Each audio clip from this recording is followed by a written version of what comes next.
পার্থ মানিকের পর এবার সাধারণ মানুষের চোর স্লোগানের মুখে পড়ল সন্দেশখালীর তৃণমূলী মাফিয়া শেখ শাহজাহান। শুক্রবার তাকে স্বাস্থ্য পরীক্ষার পর জোকা ইএসআই হাসপাতাল থেকে বার করার সময় চোর চোর স্লোগান তুলে বিক্ষোভ দেখাতে থাকেন বেশ কয়েকজন সাধারণ মানুষ। তাদের দাবি, যারা ভোট লুট করে তাদের তিহারে পাঠিয়ে সেই নিরাপত্তা বুথগুলিতে দেওয়া হোক। ওদিকে সাংবাদিকদের প্রশ্নের মুখে শাহজাহান বলে, ইডির তদন্তকারীরা বিজেপির দালাল। শুক্রবার সকালে জোকা ইএসআই হাসপাতালে শেখ শাহজাহানকে নিয়ে যায় ইডি। সেখানে প্রায় 40 মিনিট ধরে স্বাস্থ্য পরীক্ষা করা হয় শেখ শাহজাহানকে।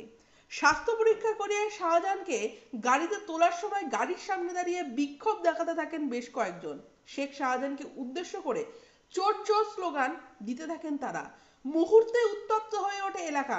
কোনো ক্রমে কেন্দ্রীয় বাহিনী পরিস্থিতি নিয়ন্ত্রণে আনে। এরপর সাংবাদিকদের প্রশ্নের উত্তরে এক বিক্ষোভকারী বলেন, যারা মহিলাদের সম্মান নিয়ে খেলে, ভোটের সময় বুথ দখল করে, তাদের কেন্দ্রীয় বাহিনীর নিরাপত্তা দেওয়া হচ্ছে কেন?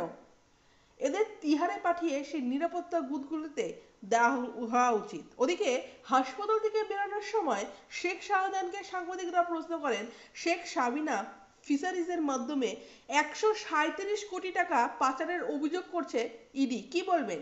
জবাবে শেখ শাহজাহান বলে, সব দালাল, বিজেপির সব দালাল। বলে রাখি, রেশন দুর্নীতি ও টাকা পাচারের অভিযোগে আগেই নিজেকে নির্দোষ বলে দাবি করেছেন শেখ শাহজাহান। দাবি করে তার বিরুদ্ধে রাজনৈতিক চক্রান্ত করা হচ্ছে।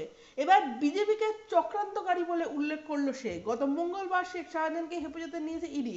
ইডির দাবি, চিংড়ি রপ্তানির নামে অন্তত 137 কোটি টাকা বিদেশে পাচার করেছে শেখ শাহজাহান।